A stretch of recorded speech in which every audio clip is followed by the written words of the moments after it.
Quero saudar os irmãos com a gloriosa paz do Senhor. Eu sou o pastor Ciro Sanches Zibordi. Está começando mais uma videoaula desta série maravilhosa de lições, das lições bíblicas adultos da CPAD.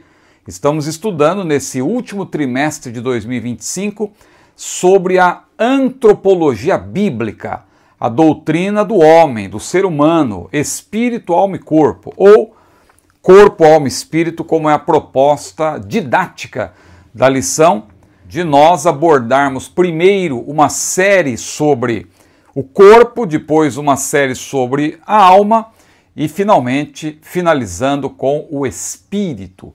Ou seja, são lições maravilhosas que conversam, por assim dizer, com todas as doutrinas mais importantes da Bíblia, porque você vai ver inclusive na aula de hoje como o assunto não se limita à antropologia, mas passa também pela hamartiologia, pela soteriologia, até chegar inclusive na escatologia. Ou seja, quem está levando a sério esse trimestre vai aprender muito. Aliás, quem leva a escola dominical a sério, eu já disse na primeira aula, tem um estudo teológico permanente. É uma maneira de você estudar sempre teologia, estar sempre atualizado com respeito às questões, não somente da teologia sistemática, mas sobre vários outros campos de estudo da palavra do Senhor. Já tivemos trimestres bíblicos, agora estamos tendo um trimestre teológico. Temos também muitas vezes trimestres sobre atualidades, trimestres apologéticos, como já tivemos. Então, sempre vale a pena você estudar na escola dominical e utilizando as lições bíblicas da CPAD. Que maravilha! Vamos então iniciar. Eu convido você para a leitura do texto áureo e também da verdade prática para nós introduzirmos o nosso comentário. O texto áureo está em Gênesis capítulo 3, versículo 19. No suor do teu rosto comerás o teu pão, até que te tornes a terra, porque dela foste tomado, porquanto és pó, e em pó te tornarás. E a verdade prática diz-nos o seguinte: o pecado do primeiro Adão afetou o homem no corpo, na alma e no espírito. Mas a redenção em Cristo, o último Adão, tem o poder de restaurá-lo plenamente. Que maravilha! Nós vamos ter como leitura bíblica, ou seja, o texto que embasa o nosso comentário, ou que serve pelo menos de ponto de partida, Gênesis capítulo 3, versículos 17 a 19 e Eclesiastes capítulo 12, versículos 1 a 7. Esse texto, claro, deve ser lido na classe. Nós aqui evitamos a leitura para ganhar tempo, mas nós vamos adiante com o comentário e você vai ver que nós vamos fazer referência a esse texto bíblico. Muito bem, vamos então para o nosso comentário.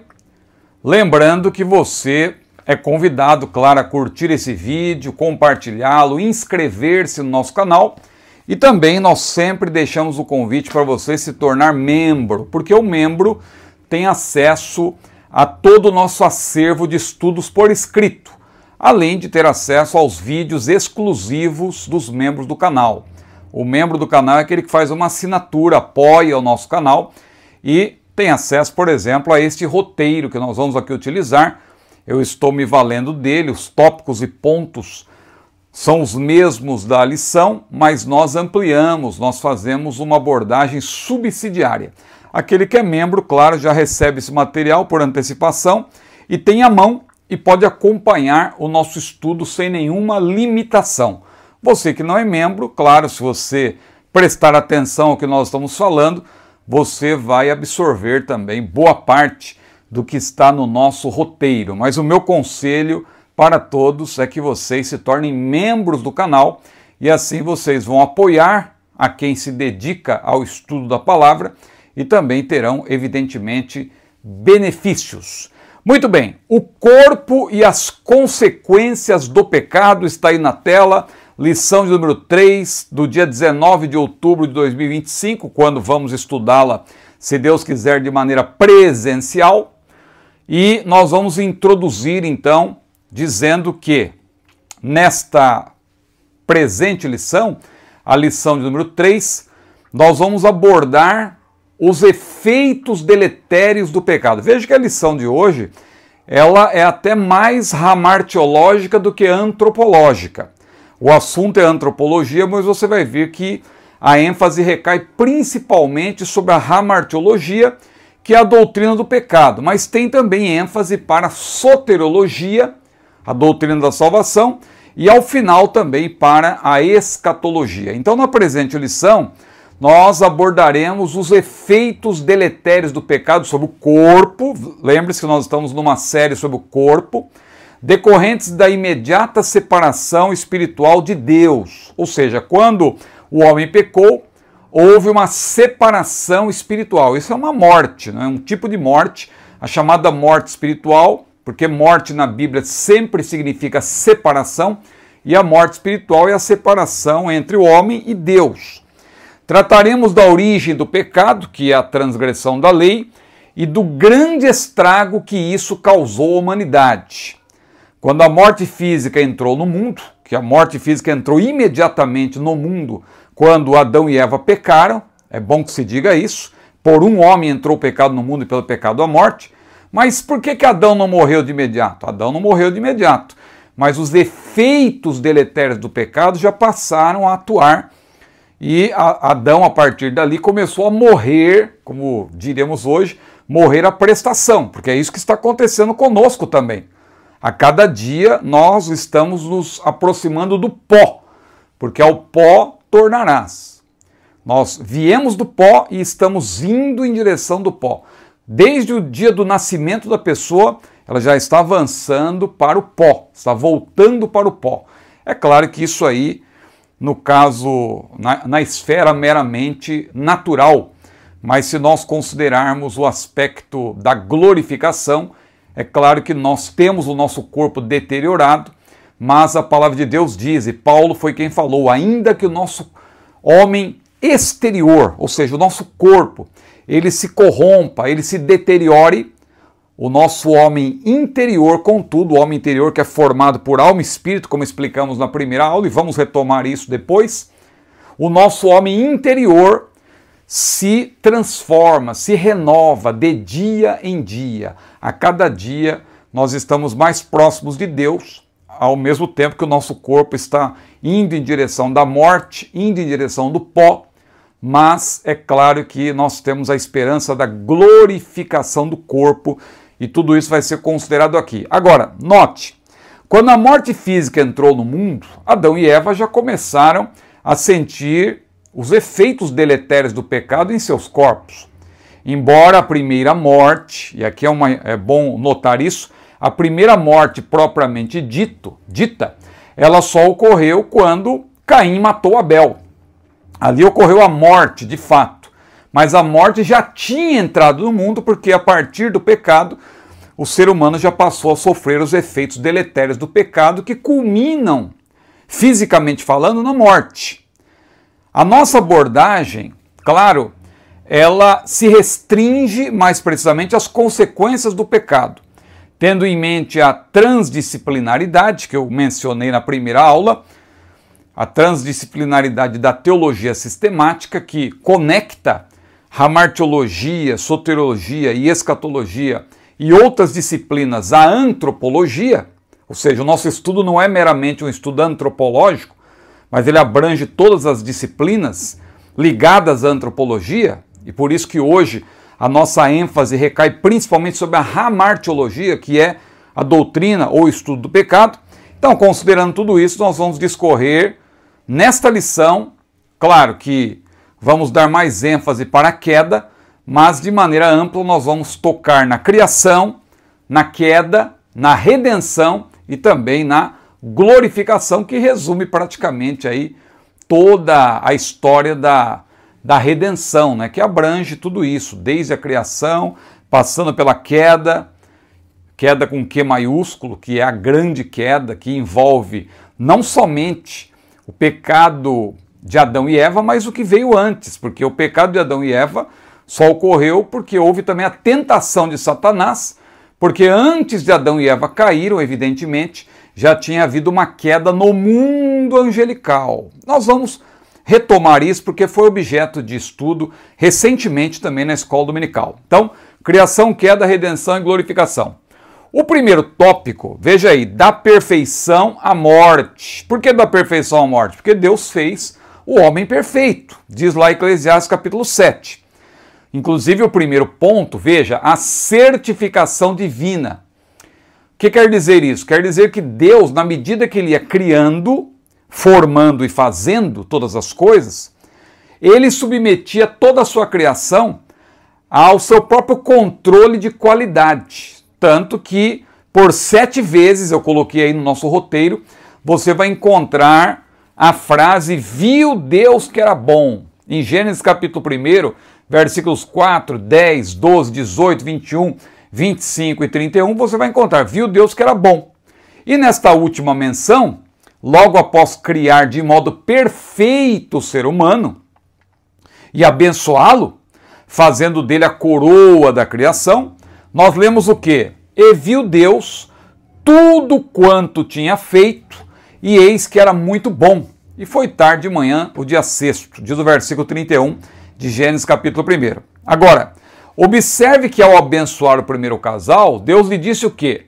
Frutificai e multiplicai-vos e enchei a terra. Isso prova que o subsequente pecado de Adão e Eva não foi a relação íntima, a relação sexual do casal, já que essa relação íntima, ela é abençoada pelo Senhor e também é lícita, é conveniente a marido e mulher. Então o pecado não está aí. Tem gente que pensa que o pecado de Adão e Eva foi o relacionamento entre homem e mulher, o relacionamento sexual. Não. Deus já tinha dito para eles que eles tinham que se multiplicar. Como que era a multiplicação, né? Como que eles iam frutificar e multiplicar? Obedecendo a lei que Deus estabeleceu do relacionamento sexual para a procriação. Não só a procriação, né? O relacionamento sexual também é para deleite do próprio casal. O sexo em si não é pecaminoso. O sexo é pecaminoso, a relação sexual é pecaminosa fora da vontade de Deus, fora do casamento, quando é, no caso, a fornicação, a prostituição, o adultério. Agora, Hebreus 13, versículo 4 diz que é bendito, né, o leito sem mácula, ou seja, quando o casal está dentro da vontade de Deus, ele não peca quando se relaciona. Pelo contrário, glorifica a Deus até, porque foi para isso que Deus os fez diferentes também, homem e mulher, para que possam se completar, inclusive na satisfação mútua do casal, um dando prazer ao outro na vida conjugal. Vamos avançar. Aí, esse primeiro ponto é mais para mostrar a questão da criação de Deus, que Deus criou homem e mulher perfeitos para serem felizes, porém, Deus não criou autômatos. Deus dotou o primeiro casal de livre vontade. Eles não eram autômatos, não eram robôs. Eles podiam escolher entre o bem e o mal. Aí vem o segundo ponto, então, pecado e dor. E aí eu vou desdobrar um pouquinho isso aqui. Eu coloquei alguns pontos para nós comentarmos brevemente. E você que é membro do canal, você tem o esboço detalhado para você ler, para você estudar. Então, letra A, o pecado do primeiro casal. Qual foi o pecado? Então já vimos que não foi a relação sexual.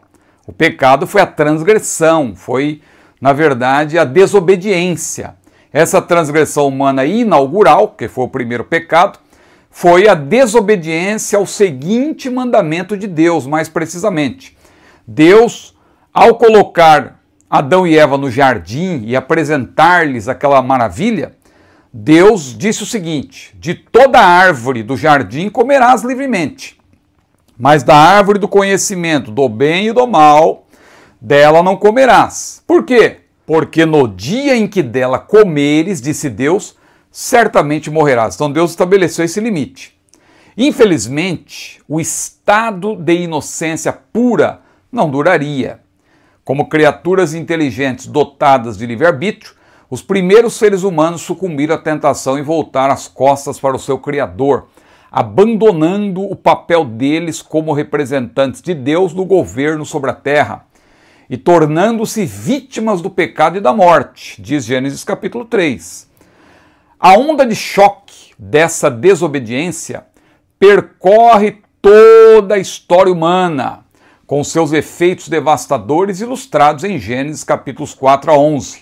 Assassinato, anarquia, destruição e então rebelião contra Deus, diz Holstein e Zweigel. Aliás, deixa eu aproveitar essa citação, dessas obras aqui, ó. Explorando a Teologia, tem 2 volumes, é da editora Chamada, e você sabe que quando nós falamos da editora Chamada, você tem desconto utilizando o meu código, o meu cupom promocional, que é Zibord 2021. Então anote aí, Zibord 2021.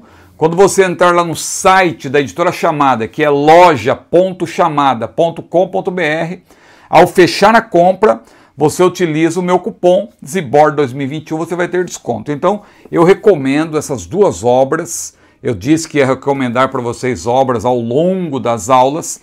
Essas obras aqui eu já coloquei no roteiro, você que é membro do canal, aparece lá para você.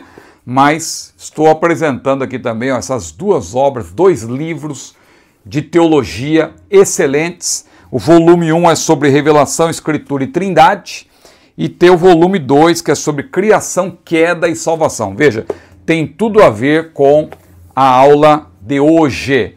Mas vamos avançar. Um outro ponto importante nessa abordagem, letra B, a origem do pecado. Nós já tivemos recentemente uma lição específica, aliás, uma aula, né, específica sobre isso, dentro daquele trimestre apologético, um comentário do pastor Ezequias Soares. Eu lembro que tinha uma lição sobre uma aula que nós apresentamos aqui, baseada numa lição específica sobre hamartiologia. E ali nós tratamos já da origem do pecado no mundo cósmico, a origem do pecado na humanidade, e é bom nós relembrarmos disso. Então veja, a origem do pecado, vamos desdobrar um pouco mais. Primeiro, a entrada do pecado no mundo cósmico. Porque alguém poderá pensar assim, não, o pecado entrou só no mundo, quer dizer que se eu viajar para a Lua, lá não tem pecado. Claro que tem, porque primeiro você, se você for para lá, o germe do pecado está em você.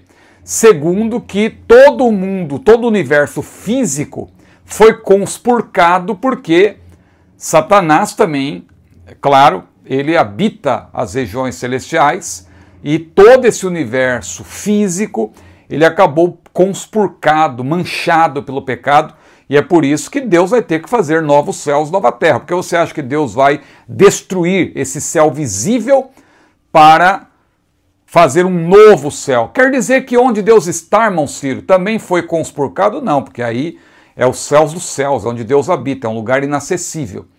Mas esse lugar acessível foi que Satanás manchou, conspurcou. Então, o pecado entrou no mundo cósmico.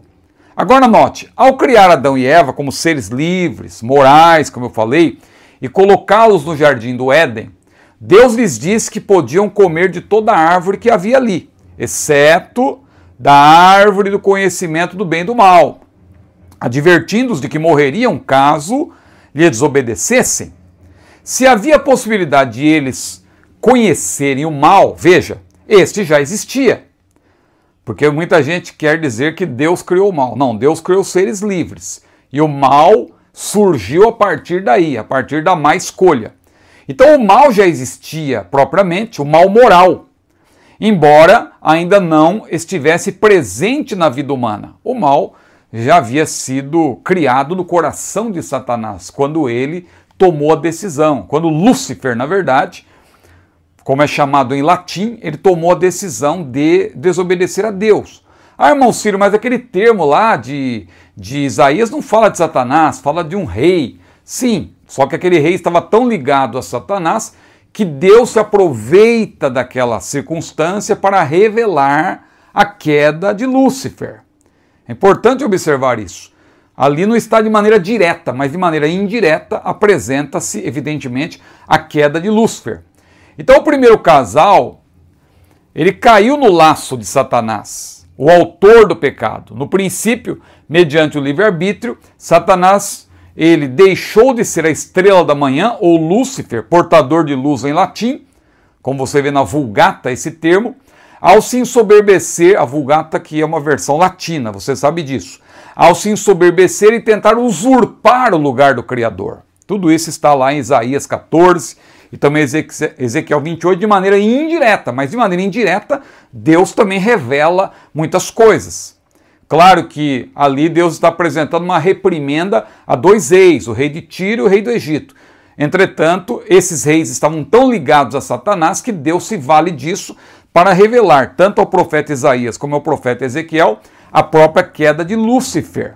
Então, ao contrário do último Adão, que é o Senhor Jesus, que não teve por usurpação ser igual a Deus, mas humilhou-se a si mesmo, Lúcifer, ele quis ser igual ao Senhor. Subirei ao céu, estabelecerei ali o meu trono acima. Ele queria tomar o trono de Deus, na verdade. Era esse o pensamento dele. Eu e mais eu.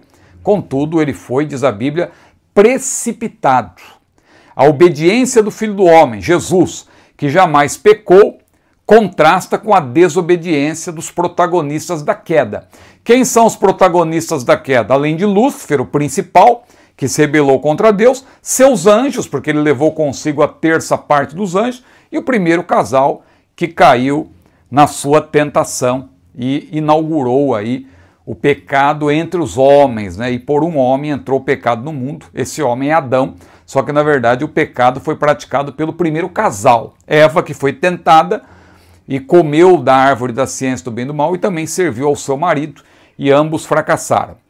Mais um ponto importante, aí então, já comecei a mencionar, só continuando, a entrada do pecado na humanidade, porque entrou primeiro no mundo físico de maneira geral, claro, no mundo cósmico, vamos dizer assim, mas na humanidade propriamente dita, ocorreu quando Adão e Eva pecaram.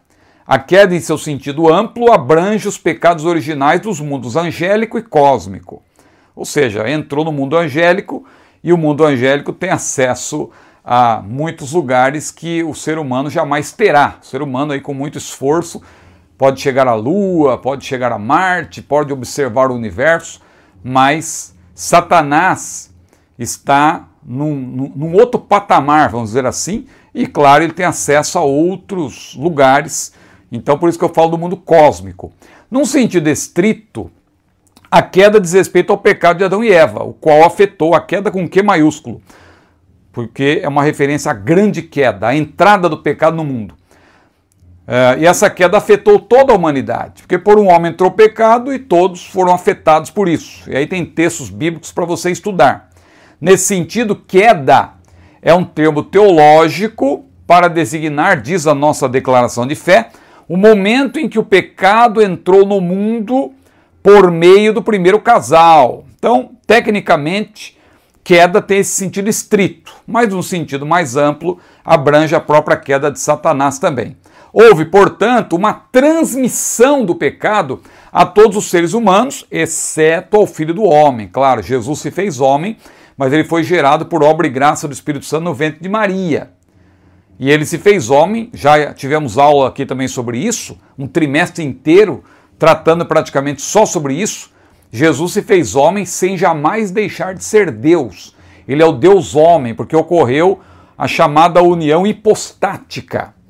Ou seja, o Deus homem, o Deus Todo-Poderoso se fez homem. E aí, então, ele se torna Deus homem. Mas Deus nunca deixa de ser, porque Deus é. Somente o Todo-Poderoso tem poder sobre o seu próprio poder. Somente o Todo-Poderoso pode limitar o seu próprio poder.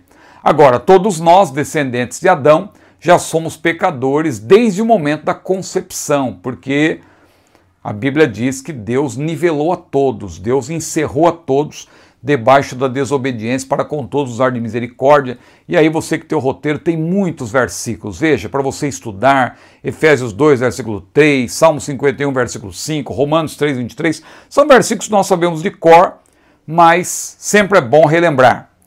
Mas um outro ponto importante desse segundo tópico sobre pecado e dor, a dor como consequência do pecado. Então veja, o pecado entrou no mundo e pelo pecado a morte, disse Paulo. E quando se fala de morte, claro, já é a culminância da dor, porque tudo culmina lá, tudo desemboca lá, porque nós estamos voltando para o pó.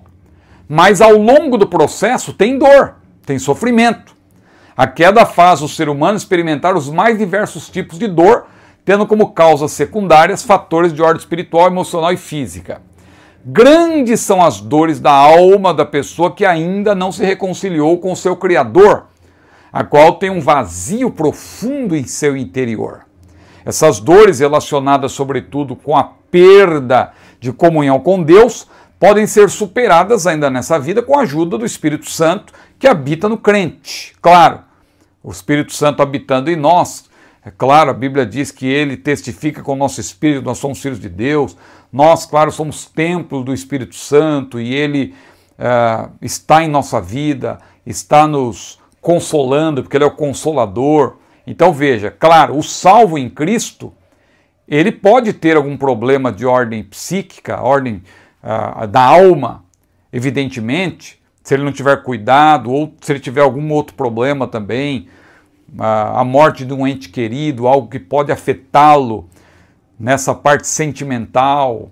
Claro, tudo isso nós estamos sujeitos, mas de maneira geral o salvo, ele tem Cristo na sua vida, Cristo envolve, diz a Bíblia, esperança da glória. Então ele pode passar por momentos de solidão, de tristeza, mas se ele buscar ajuda, ele pode superar tudo isso e não ser uma pessoa que seja consumida por um vazio, por uma tristeza profunda. Então, agora, o pecador sem Jesus, evidentemente, ele tem um vazio que não pode ser preenchido por nada, a não ser Jesus. Esse vazio é exatamente do tamanho de Jesus. Jesus quer preencher esse vazio que está na alma do ser humano. O pecado causou também dores físicas. E o homem exterior, o corpo, mesmo no caso do salvo em Cristo, deteriora-se de dia em dia. Não tem como escapar disso até voltar ao pó. Então, a dor está presente na nossa vida, mesmo no caso dos salvos. Não adianta você ser uma pessoa triunfalista e dizer, não, eu não tenho dor, eu não tenho doença, não tenho nada, eu sou um super crente andando na terra. Pois é, tem muitos aí que dizem isso, mas já partiram para a eternidade, outros aí no tempo da pandemia falavam tanta coisa, mas tiveram que ser internados para tratamento, porque não adianta nada você ficar declarando. Claro, Jesus cura, Jesus tem poder para curar, mas nós também temos que fazer a nossa parte, não podemos de maneira nenhuma recusar o tratamento e aquilo que Deus tem dado também de conhecimento para os homens, para atuar na área da medicina. Vamos avançar. O terceiro ponto, que é uma continuação desse segundo, velhice, autenticidade e gratidão. Então, o propósito do autor é dizer que nós temos que aceitar a velhice. Não adianta você brigar com a velhice, não adianta você ter raiva da velhice, não adianta você ficar indignado com a velhice, porque eu estou com 55 anos, eu me sinto ainda um adolescente. Então, claro, eu queria continuar ainda sendo tratado como uma pessoa jovem, mas as pessoas olham para mim e já não me veem mais como um adolescente, como um jovem, as pessoas já me veem como um senhor, uma pessoa experiente. Não adianta eu querer também que seja diferente. Eu tenho que aceitar todas as fases da vida e me cuidar para que eu possa continuar tendo vigor, como se for um adolescente, não é? Então veja, com a queda, a morte entrou no mundo. E o corpo humano, evidentemente, ele se desgasta gradualmente, retornando dia após dia à sua origem, o pó. Chegará o momento em que cada um de nós, caso não ocorra logo o iminente arrebatamento da igreja, nós estamos esperando que Jesus venha nos buscar a qualquer momento, mas se isso não ocorrer, ainda enquanto estivermos vivos, não tem jeito, nós vamos voltar ao pó. Nosso corpo mortal há de ser sepultado. E o nosso homem interior estará aos cuidados do Criador, porque a Bíblia diz que o pó volte ao pó como era, e o espírito volte a Deus que o deu. Quer dizer, fica sob o controle de Deus o nosso homem interior. Espírito aí é no sentido amplo, nós explicamos na primeira aula. Espírito mais alma. Mesmo com essa certeza de que nós vamos voltar ao pó, todos nós queremos viver bastante. E mesmo com a certeza também de que estaremos aos cuidados do Criador, a gente não quer morrer logo, a gente quer aproveitar ao máximo essa vida, queremos ser felizes aqui, é natural do ser humano. Então, mesmo com a certeza de que ao fim da vida estaremos nas mãos do Senhor, todos nós queremos viver bastante com qualidade de vida neste mundo. Por isso, sabendo que a velhice é inevitável, fujamos, é o propósito desse ponto, fujamos de qualquer negativismo quanto a essa importante fase da vida. É importante, Deus criou todas as fases da vida e temos que ter cuidado para não chegarmos aí no ponto de sermos contaminados pela chamada gerontofobia, que o autor menciona, que vem do grego gerontos, velho, e fobia tem a ver com medo, mas um medo exagerado, um medo exacerbado. Então veja, quando se fala de gerontofobia, é o horror. A pessoa que tem horror ao envelhecimento, medo mórbido de envelhecer, isso é gerontofobia. Nós temos que ter cuidado para não sermos consumidos por isso. Afinal, sabemos que o nosso futuro está nas mãos do Senhor. O apóstolo João disse: amados, ainda não é manifesto o que havemos de ser, mas sabemos que quando Ele se manifestar, nós seremos semelhantes a Ele, porque assim como Ele é, nós o veremos. Glória seja dada ao maravilhoso nome do Senhor, que garantiu: virei outra vez e vos levarei para mim mesmo, para que onde eu estiver, estejais vós também. Aceitemos, portanto, com autenticidade todas as fases da vida e sejamos gratos ao Criador por cada dia que Ele nos concede. A vida é um dom de Deus, não importa se você tem 20, se você tem 30, se você tem 50, 60, 70, 80, 90, se você estiver assistindo essa aula, glorifique a Deus, não importa. Eu até outro dia vi um filme aí que o médico disse para o rapaz: olha, você tem poucos dias, poucos meses de vida. E aí o rapaz, o que ele fez? Eu vou aproveitar cada dia. E aí coisa de filme, né? O rapaz acabou não morrendo tão cedo e tal, acabou vivendo ainda um pouco mais. Mas se você sabe que você tem pouco tempo de vida e a morte é iminente, não adianta você, a pessoa que não sabe que vai morrer daqui a um mês também, o que garante que ela vai viver todo esse tempo, 1 ano, 10 anos, 20 anos? Não sabemos, a morte é iminente, então nós temos que viver cada dia como se ele fosse o último, o dia mais importante da nossa vida. Vamos cuidar da nossa saúde, vamos cuidar da nossa família, vamos sobretudo ter comunhão com Deus, ter piedade, que é o exercício espiritual que Paulo mencionou, mas não se esqueça também do exercício corporal e físico, que para pouco aproveita em comparação com o exercício espiritual, mas tem o seu proveito. Cuide da sua saúde. Vamos avançar agora para o segundo tópico, a responsabilidade humana. Nós temos responsabilidade. Primeiro ponto, corpo e livre-arbítrio. Vamos desdobrar isso aqui. Letra A. Eu falo vamos desdobrar porque o autor, devido ao espaço que ele tem à sua disposição, ele não pode fazer essa pormenorização. Claro, o autor também escreveu um livro que nós apresentamos aqui na primeira aula, que tem uma ampliação do assunto. Aqui eu estou fazendo a minha ampliação, que é, claro, de acordo com a minha ótica. Eu tenho uma abordagem diferenciada, o autor tem a dele, eu tenho a minha, e se você quer aprender, se eu fosse você, eu ficaria atento a todo tipo de abordagem, claro, todas caminhando na mesma direção. Nosso objetivo aqui não é se contrapor, eu não quero me contrapor ao autor da lição, eu quero somar, eu quero apresentar subsídios. Claro que às vezes a gente falando assim, alguma pequena correção acaba acontecendo naturalmente, assim como também a gente pode cometer algum equívoco, mas nós vamos somar, não é? Somar. Nós não somos perfeitos, mas juntos nós vamos aprendendo. E aí, desdobrando então esse assunto só para retomar, o corpo e o livre-arbítrio. Letra A, as consequências do pecado. A expressão abrir os olhos, que você encontra em Gênesis capítulo 3, versículo 7, logo após o pecado, esse abrir os olhos aí não é que eles apenas abrir os olhos como sempre abriram antes. Não, aí já é no sentido de que eles perceberam, eles descobriram, com a ajuda de Deus, evidentemente, que eles tinham cometido um pecado contra Deus. Equivale a cair em si, como no caso do filho pródigo, lá de Lucas 15.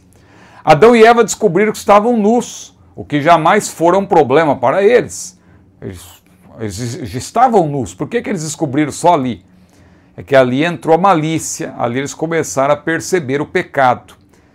Já que não havia qualquer malícia em sua natureza original, não havia razão para eles se preocuparem com a nudez. Antes de o pecado entrar no mundo, esse primeiro casal desfrutava do paraíso edênico, onde não havia os males pós-queda. Quando pecaram e sentiram de imediato vergonha, a primeira morte entrou no mundo, a morte física. E com ela também seus efeitos, incluindo-se morte espiritual ou a separação do Criador.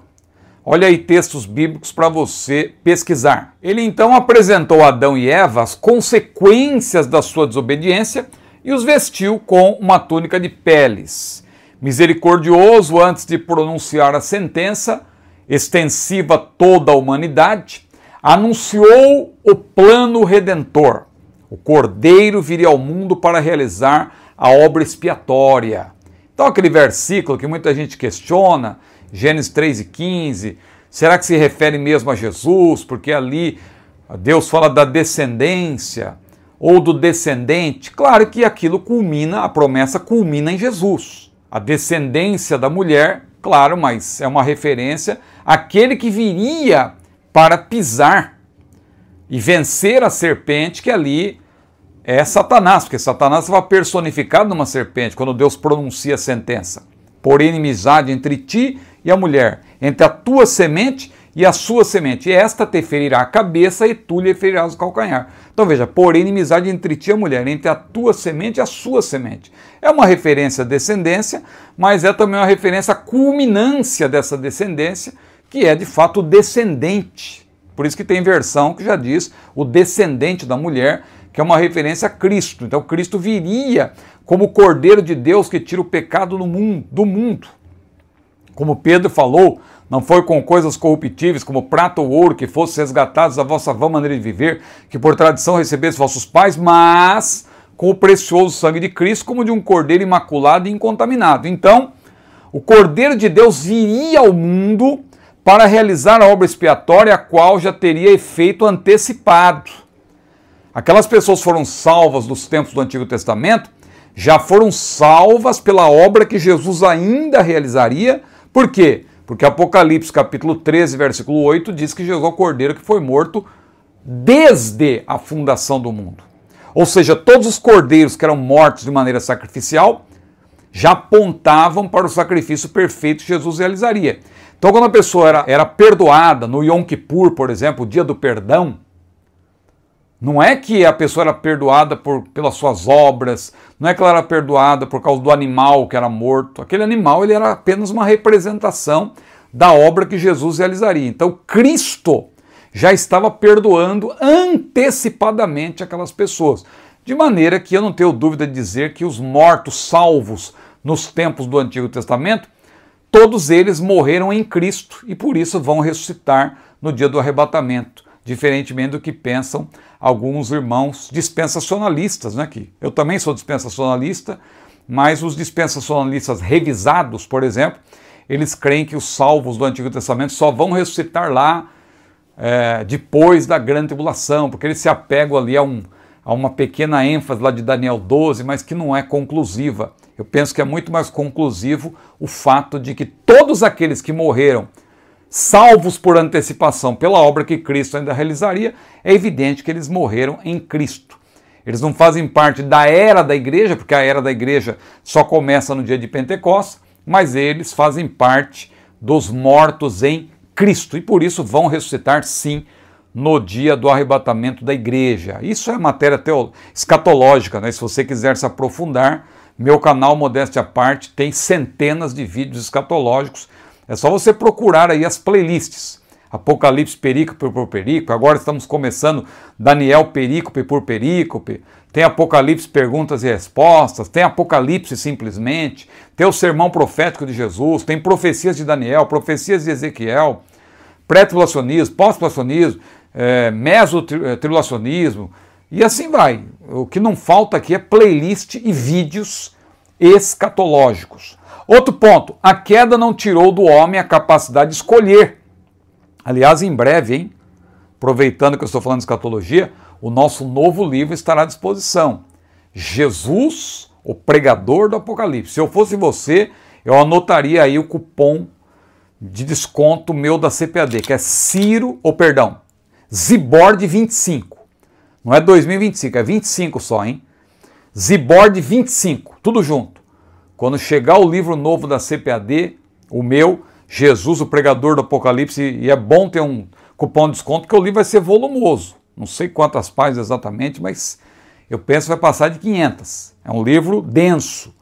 Então é bom você ter um cupom de desconto, que assim você vai pagar mais barato. Zibord 25. Por enquanto você já pode até usar esse cupom para comprar outros livros, porque até 31 de dezembro você pode utilizar o meu cupom promocional no site da CPAD. Só você entrar lá, www.cpad.com.br, e quando você fechar a compra, utilize Zibord 25. Mas não vá confundir o cupom da CPAD com o cupom da chamada, hein? Eu citei no começo o cupom da chamada, que é Zibord 2021.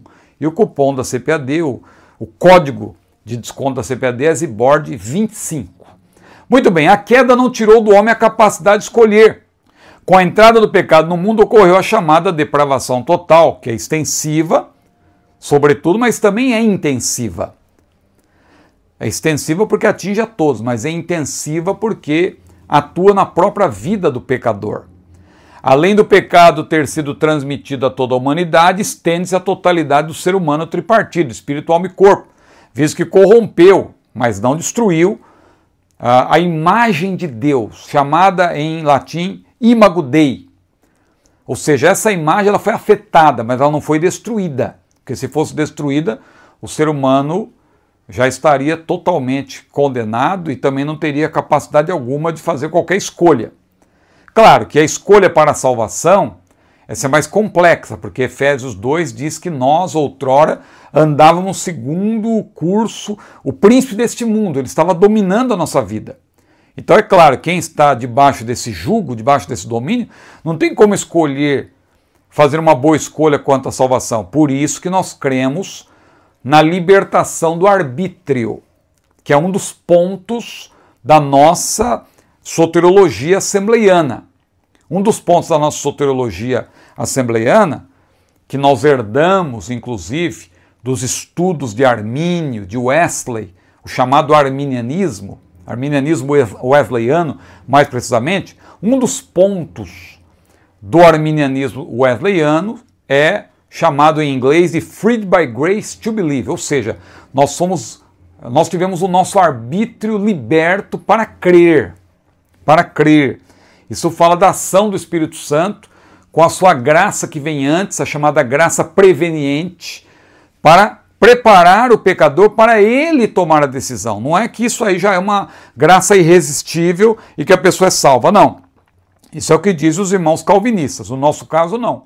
A graça preveniente é uma graça persuasiva, é uma graça que prepara a pessoa para ela poder receber a preciosa salvação em Cristo. Mas então, eu quero dizer com isso que nós temos o livre-arbítrio. Ou seja, se a depravação total destruiu a capacidade do ser humano de distinguir o bem do mal, escolher o bem antes do mal, então teria destruído a capacidade do ser humano de pecar, né? Porque se tivesse destruído completamente essa capacidade, não. Nós somos seres livres, somos seres morais. Um ser sem faculdades morais e sem capacidades morais não é, de forma alguma, um ser moral. Em vez disso, é amoral, diz Norman Geisler.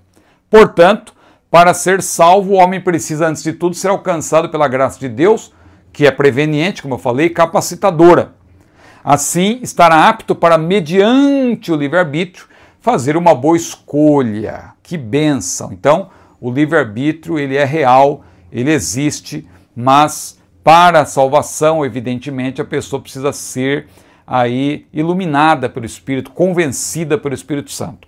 Então, passando desse primeiro ponto, corpo e livre-arbítrio, agora para o segundo, que é, vamos para o segundo ponto, já estou pulando aqui, segundo ponto, a potencialização do sofrimento. Ou seja, o pecado entrou no mundo, ele evidentemente fez com que o sofrimento fosse aumentado, multiplicado.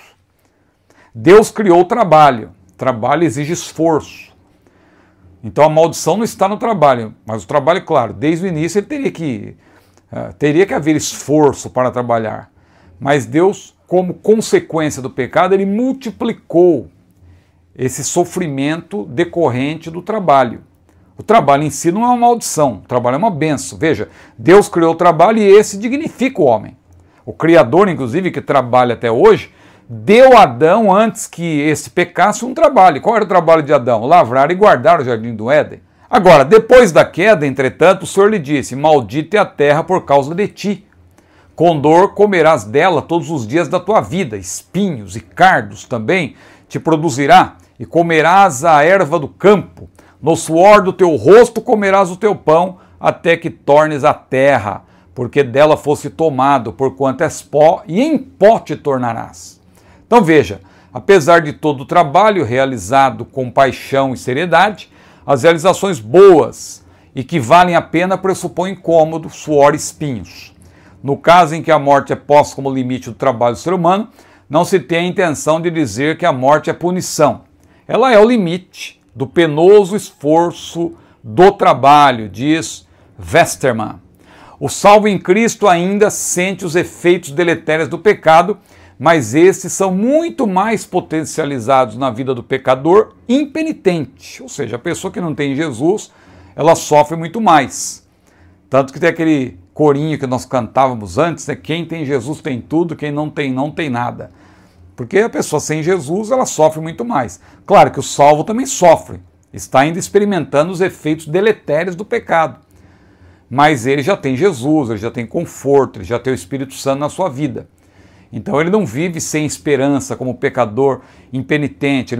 O pecador que não se arrependeu, ele não tem esperança quanto ao futuro, ele não consegue ser feliz no presente e tenta preencher o vazio de sua alma com os prazeres que aceleram a corrupção do seu corpo, além de destruir sua família. E aí o autor até cita drogas, sexo ilícito, jogos, eu acrescentei alguns também, jogos de azar e os textos bíblicos para estudo.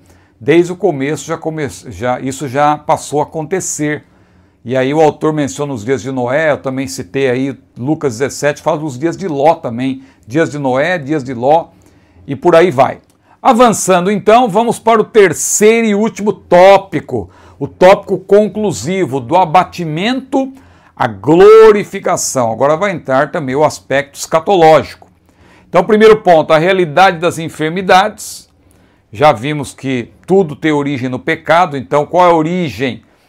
A causa principal das enfermidades? Claro que é o pecado, a entrada,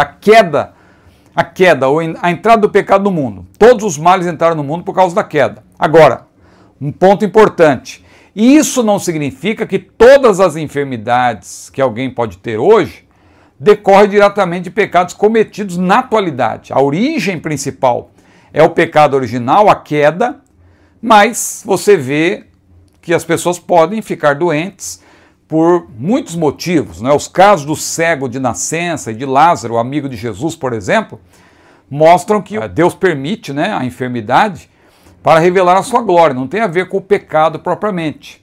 Mesmo que a obra consumada na cruz nos tenha aberto o caminho para desfrutar das promessas do Calvário, as quais abrange a própria cura divina, conforme Mateus 8,17 e 1 Pedro 2,24, em conformidade com a profecia de Isaías 53, só estaremos completamente livres do sofrimento físico quando formos glorificados naquele grande dia do arrebatamento. E a Bíblia diz que o que é mortal se revestirá da imortalidade, o que é corruptível se revestirá da incorruptibilidade. Então nós seremos glorificados. Olha aí textos para você estudar.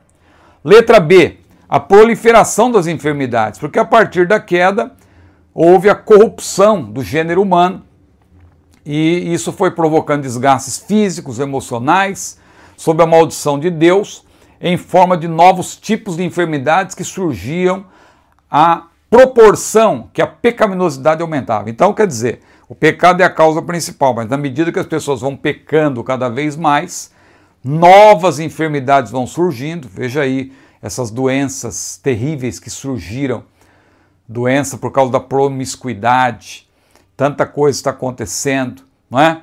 Muitas enfermidades físicas, bem como transtornos emocionais, se desenvolvem em meio ao clima de corrupção, violência, agressividade, prostituição, maldades humanas, em desrespeito às leis do Criador.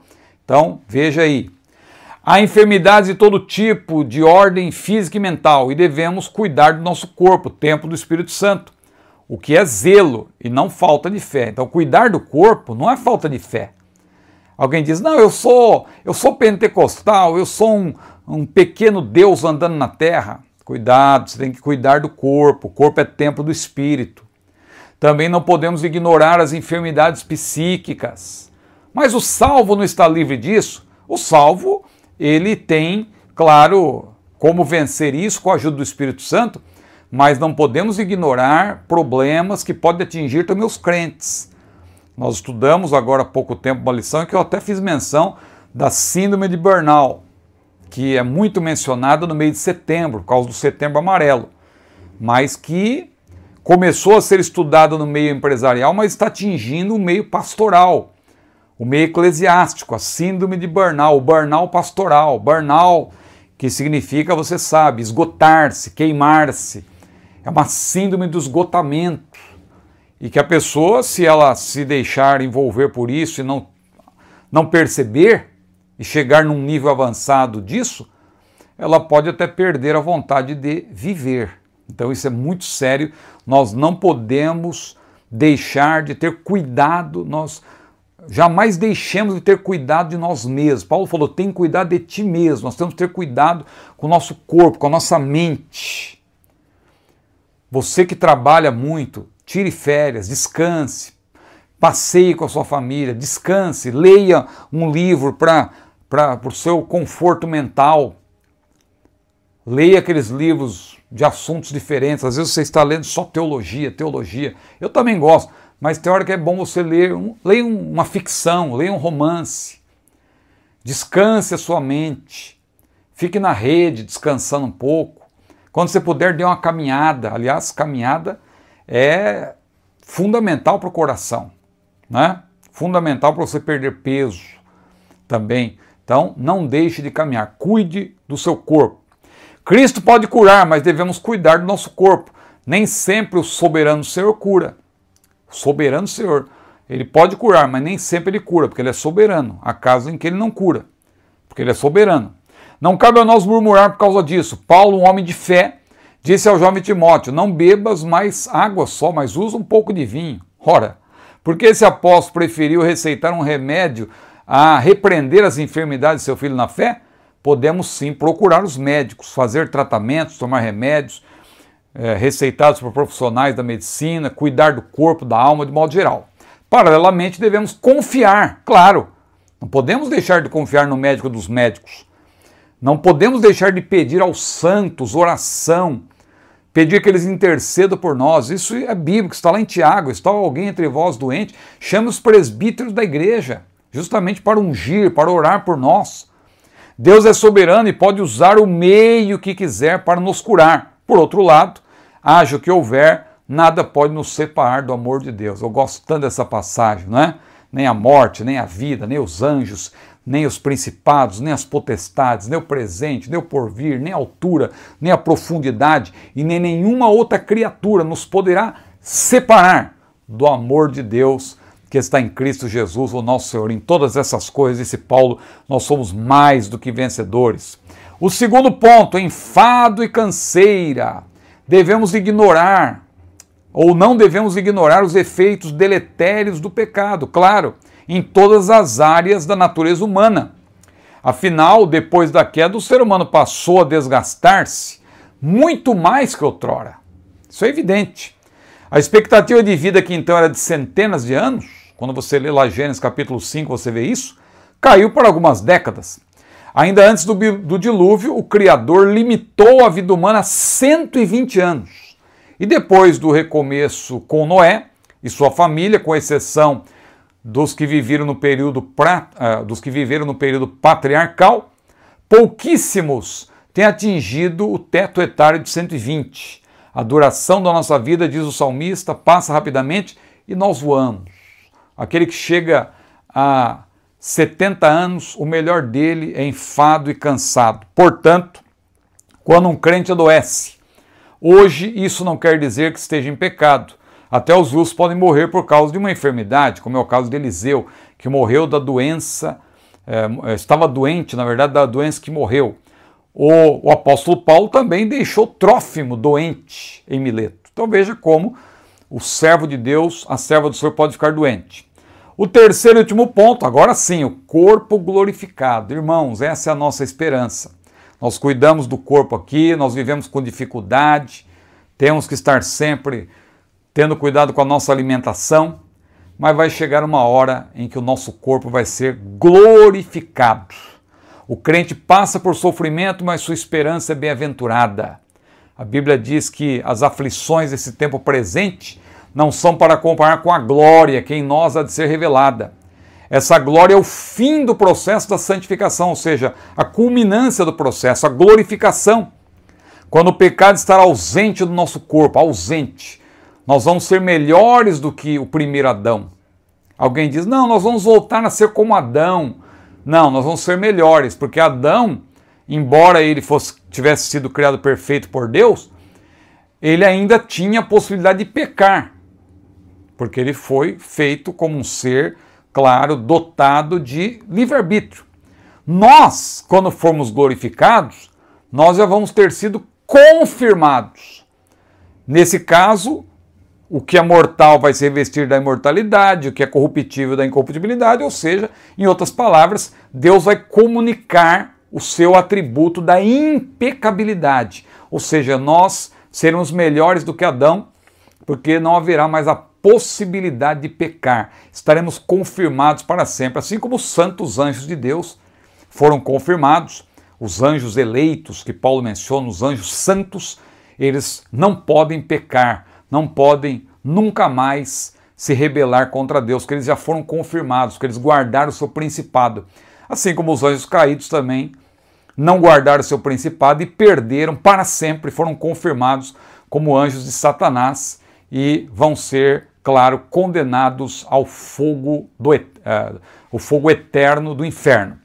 Então essa glória que nós há de ser revelada é o fim do processo, a glorificação, quando o pecado estará ausente do nosso corpo, que será revestido de imortalidade, incorruptibilidade. No presente estado, nós que temos as primícias do Espírito, sofremos e gememos, aguardando esperançosos a adoção ou a redenção finais, isto é, a glorificação do nosso corpo. Ainda que esperemos o que não vemos, somos constantes, pois sabemos que veremos o Senhor como Ele é.